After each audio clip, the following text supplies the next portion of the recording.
No. Hi, I'm Lucy Townsley and I specialise in women's health. So I help women who are going through difficulties getting pregnant or during pregnancy or even like after being pregnant, because sometimes we need help when we've had our babies, and also perimenopause and menopause. And today I'm joined by the amazing Nathalie. Oh gosh, you're gonna have to say her surname again for me. Sansonetti. Sansonetti, and she is a gut whisperer, and a nutritionist, and has been doing this for over 12 years. She's based in Brighton. She's also a health and wellness coach and practices EFT. She also does retreats and cooking classes and loads more stuff, really juicy stuff that we're going to be talking about today. So it's so lovely to have you here with me, Nathalie, and I'm really looking forward to hearing all about what you do and how you help. And we were chatting earlier, and you are from France. How long have you been living in England? So first, thank you for having me here. It's really great to be asked to talk. I love talking. So I've been in England for 28 years and in Brighton for 19 years. Wow. I came down from London. I was in London before that. So yeah, 19 years. So I've spent more time here than I've spent in France, actually. I left France when I was 18. So I'm kind of giving away my age a little bit, but there you go. That's okay. You look very healthy for your age. You look really well. And it's when we first started chatting, my parents live in Brighton. Well, they live just outside of Brighton, so there's a connection there. We must try and meet up live. So tell me a little bit about what you do. How do you help, or would you advise women? Because as we head into perimenopause and menopause, one of the biggest things that happens is that we gain weight. We haven't really changed our lifestyles or changed our eating habits, but suddenly this awful spare tire, develops around our middle and even comes up under the rib cage. So really, that's an area that we do suffer with. Yes, so I do work a lot with postmenopausal and even perimenopausal women who suffer from exactly what you've just described, although I do work with men as well. But the kind of reason, the main reason why a lot of these, like you said, tires and the weight gain and those problems associated with perimenopause and postmenopause, one of the biggest reasons is that everything slows down in the body, as you've probably felt or experienced or seen in your clients. Everything slows down, including your production of gastric acid and your ability to absorb nutrients, your ability to utilize nutrients and calories. Your metabolic rate slows down, everything slows down. So this is one of the reasons why a lot of women, a lot of my clients actually come to me for gut problems, but very, very often, more often than not, they also have hormonal imbalances at the same time. And because these are totally intertwined as well, because, for example, the thyroid is very dependent on the adrenals, which is dependent on the liver, which is dependent on the whole gut health. So all of it is very, very intertwined, and you cannot, I don't deal with just the gut. It's the main reason people come to me, but I always look at the person in a holistic way. I'll always look at their hormone levels, their periods, whatever is going on, whether they are postmenopausal or not, things like that. And I look at the liver health and adrenals, stress levels, what's going on there, because that will have a massive impact on the thyroid and the liver, energy levels and your ability to digest. So it's all linked, all of it. And I'm sure you've noticed that as well in your practice. Yeah. Oh yeah, hugely. Liver and adrenal, liver and kidney health would be very Chinese medicine they would be the main things that we would have to look after as you're heading towards perimenopause and menopause particularly. And as you mentioned, stress. So have you any advice for these amazing women, what they can do to help support their liver? We'll just start with the liver, say, to start with. Yeah. So first of all, it's important when you go through a transition like that in your life, it's really important to realize that the way you eat and drink needs to be different from the way you've been eating and drinking for the past, say, 20 years. Your body is going through enormous changes, just like it did when you were pregnant, if you were ever pregnant, or the way it did when you were going through puberty. And the needs of the body are very different going through different transitions like this. So you need to look at, really, I would say even look at the possibility of keeping a food diary, looking at the quantities you're eating, not weighing your food or anything, but just looking at, very without judgment, just very realistically, what am I eating these days? Is it very similar to what I did when I was a teenager or 20-year-old? Is it yes? Then, because of what I've just said before, everything slows down. How can I improve the speed of digestion? How can I boost my metabolic rate? How can I get more energy out of my food without relying so much on, the way I used to eat? And also a major one obviously for liver health, especially women going through the menopause, is alcohol. It's very, very important to look at your consumption on a weekly basis and your relationship to alcohol, because alcohol is the top substance, the top thing that you're consuming that will go directly into your liver and do a lot of damage.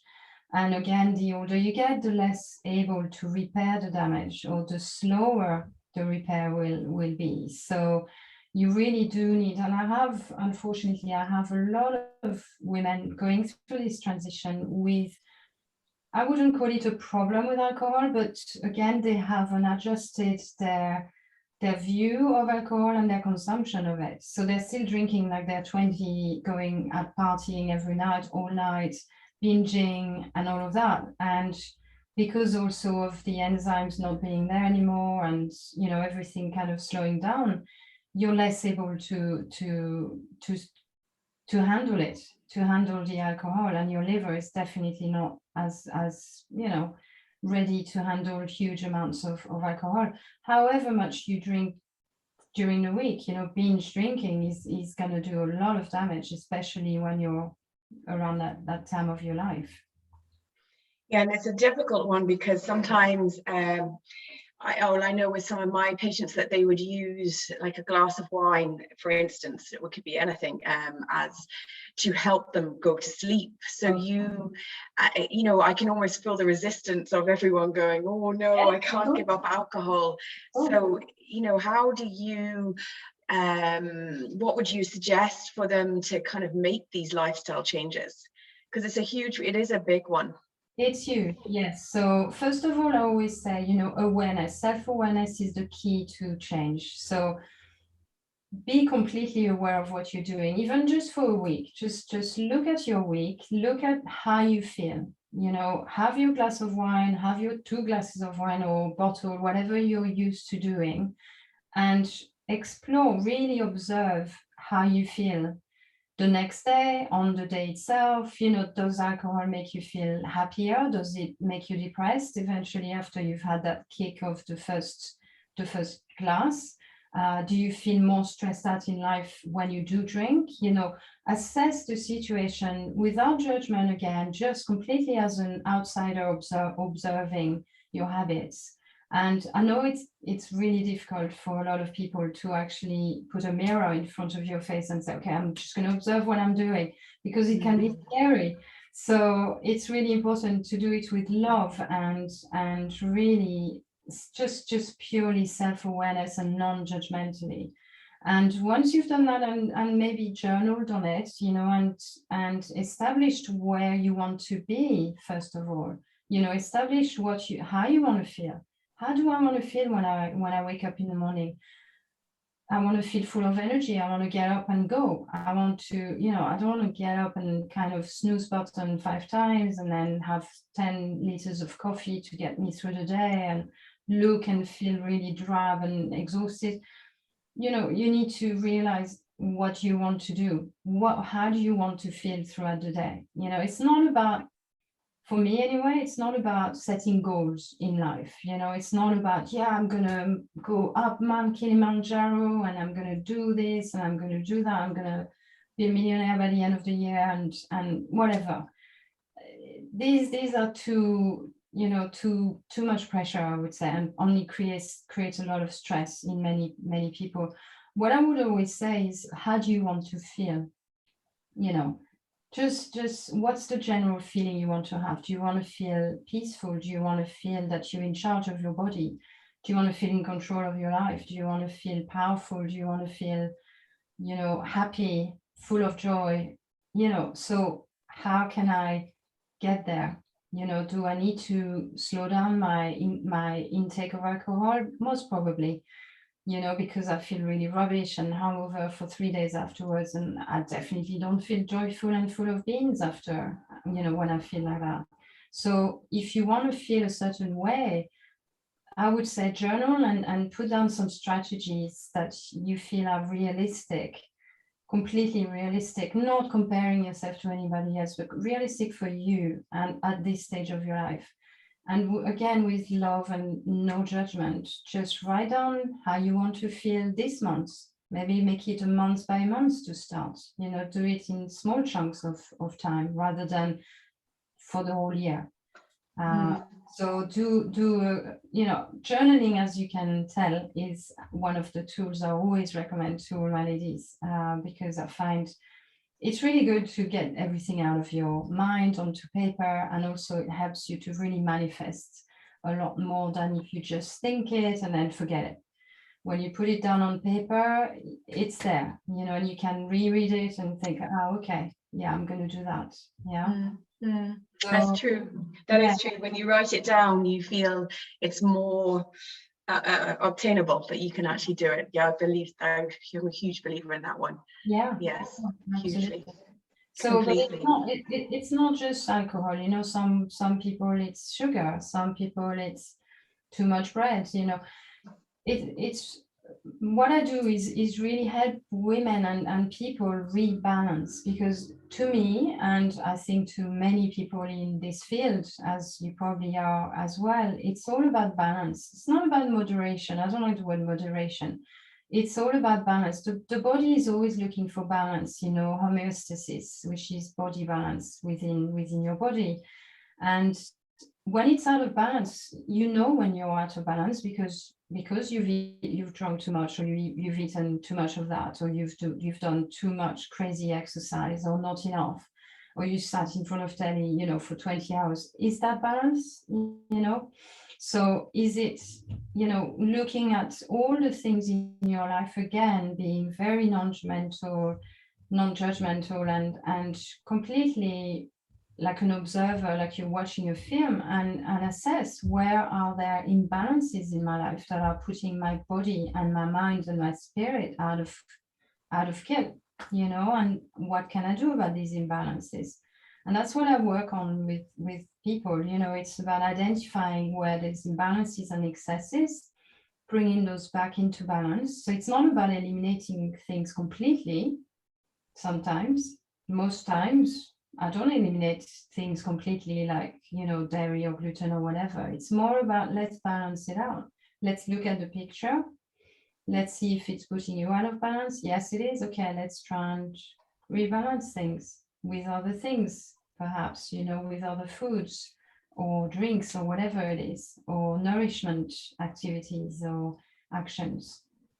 So it's all about balance, all of it.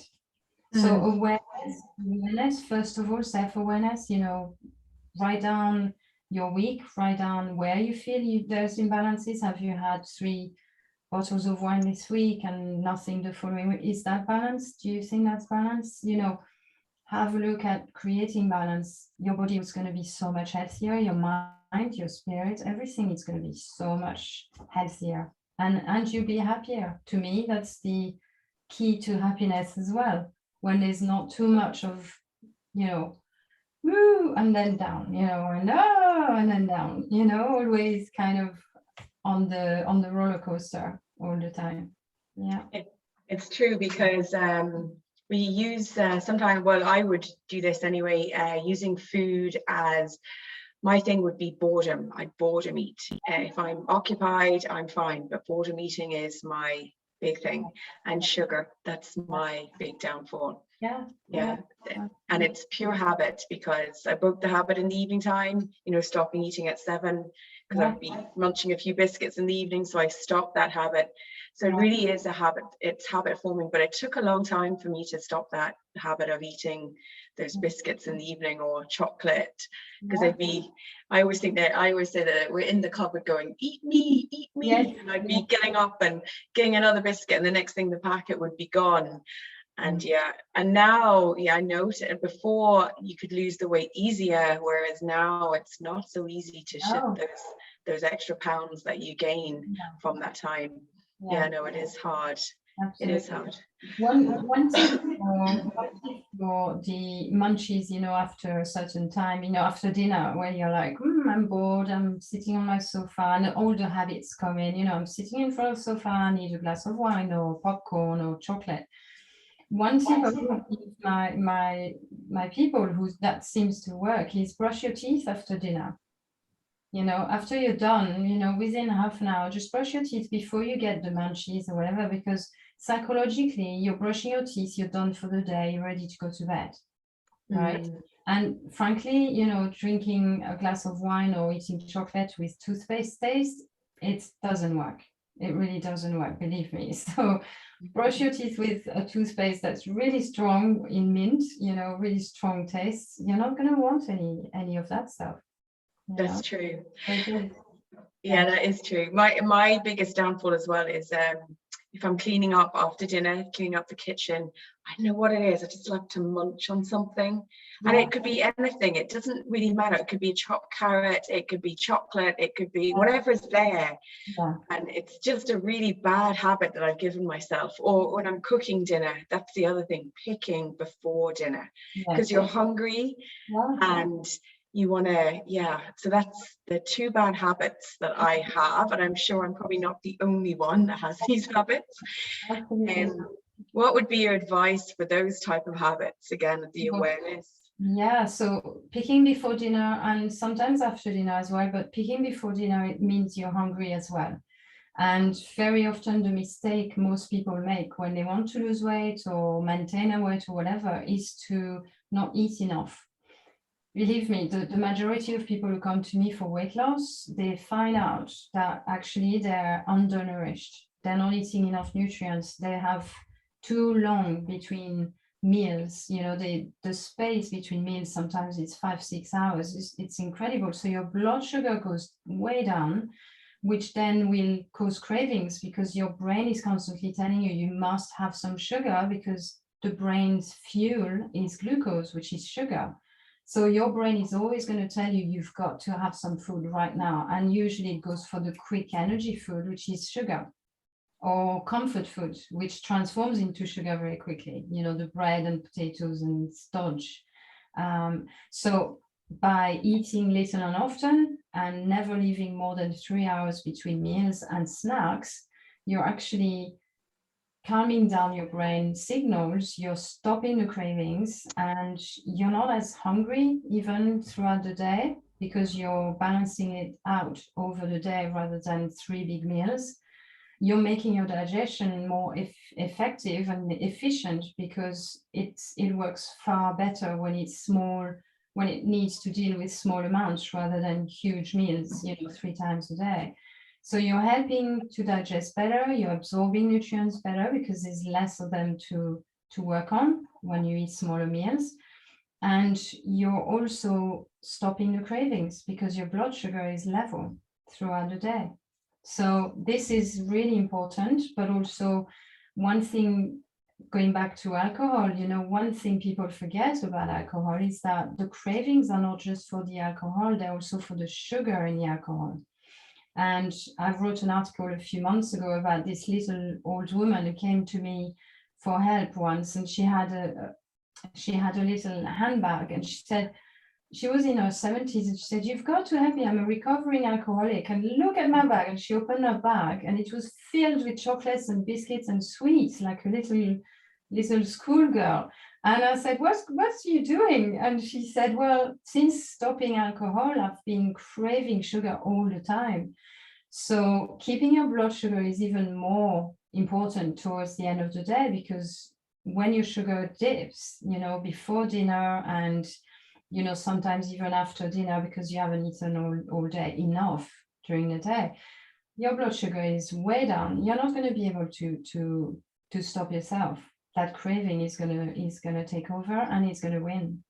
So balance out your blood sugar throughout the day by eating protein meals and snacks throughout the day, and no longer than 3 hours. Try and stick to the 3 hours. Eventually, you know, you might say, oh, but I'm not hungry every 3 hours. No, but what you do eventually is adjust the quantities. So you might eat a very small lunch and then a medium snack in the afternoon about 3:30 or 4, and then a very small dinner, for example. Yeah, it's all about adjusting according to your hunger levels. So eventually you'll get used to it.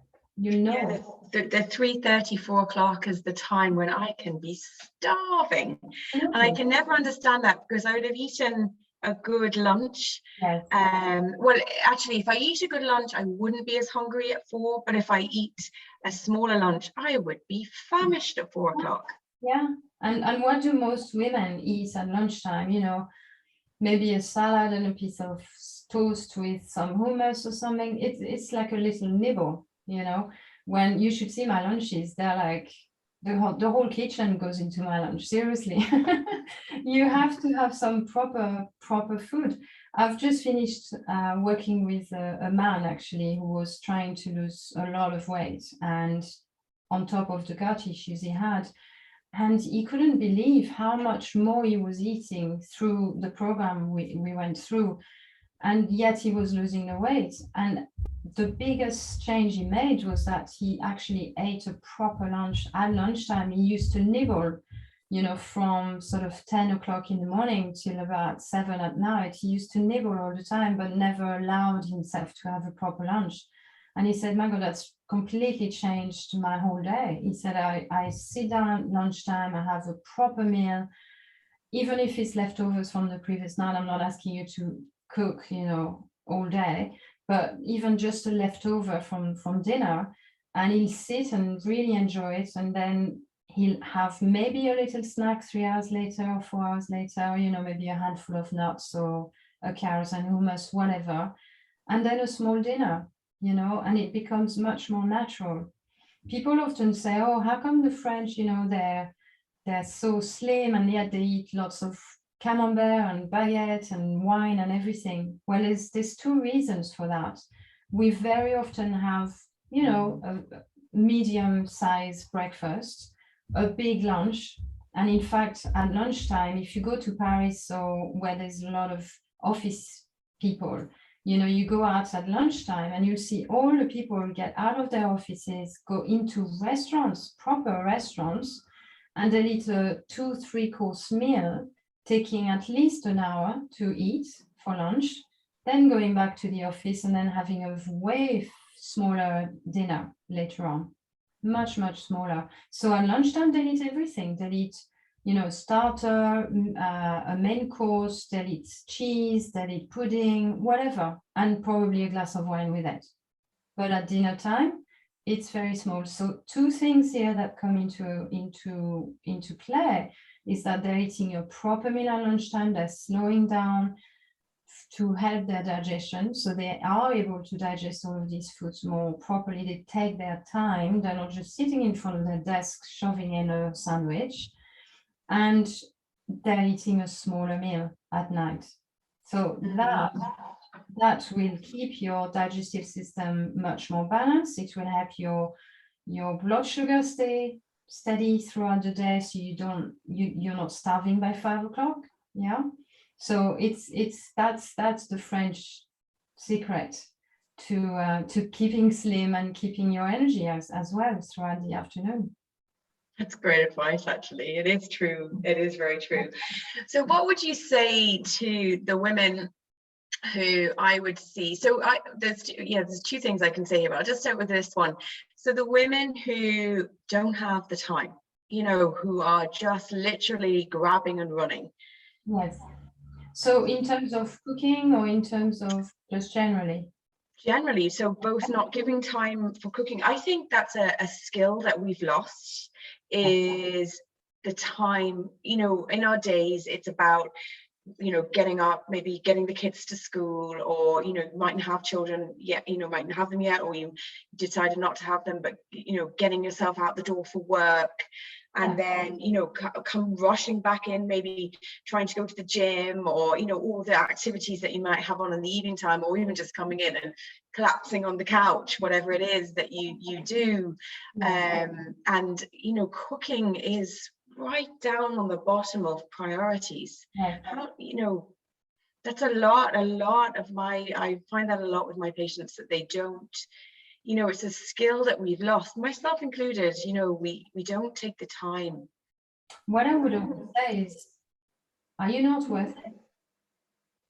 Yeah, is you know, going to the gym more important than actually spending time nourishing your body? I know the gym is important, so I would always first of all ask, you know, and try and make or coach the person to understand, and for me to understand why they've put themselves at the bottom of the pile of priorities, first of all, because that's very much ingrained in women's psyche these days, that we have to sacrifice our own selves, our health, our time, our pleasure, our joy, our lives, for the pleasure and joy and health of others. Yeah. And you know, it could be kids, could be the boss, could be the husband or the partner, the parents, whatever it is. We always put ourselves at the bottom of the pile of our own priorities. So this is one thing I work on very hard with the women I work with, because if you don't put yourself first of the list, then who's going to suffer there? Yeah, you will suffer, but look at all the, you know, the ramifications of that. Look at the kids are not going to have a very happy, joyful, full of energy mom. The husband or whatever, forget sex, forget, you know, not being grumpy, forget conversation and being bubbly and fun. Are you going to be completely, you know, efficient and really at the top of your game at work as well? You know, everyone else is suffering, everything else is suffering. So this is something I would always work on to start with everyone. I would say, look at why you're doing this. Why are you not leaving yourself enough time to even have a 20-minute lunch? That's all you need, 20 minutes. Yeah, because all you need to do is warm up the leftovers and that's it. You sit down, take time and sit down to your 20-minute meal. Same for breakfast. You know, why do you not give yourself 20 minutes? Why are you scrubbing the floors instead of sitting down and eating that meal? Why are you putting on a wash rather than sitting down and doing something that you know is going to nourish you and balance you out for the rest of your day? So this is what I would advise, first of all, is look at the reasons why you're doing this, first of all. And then, you know, there's lots of tips you can have once you've decided, you know what, yes, I'm going to put myself first. I'm going to do this because not only am I going to benefit, but everyone else will.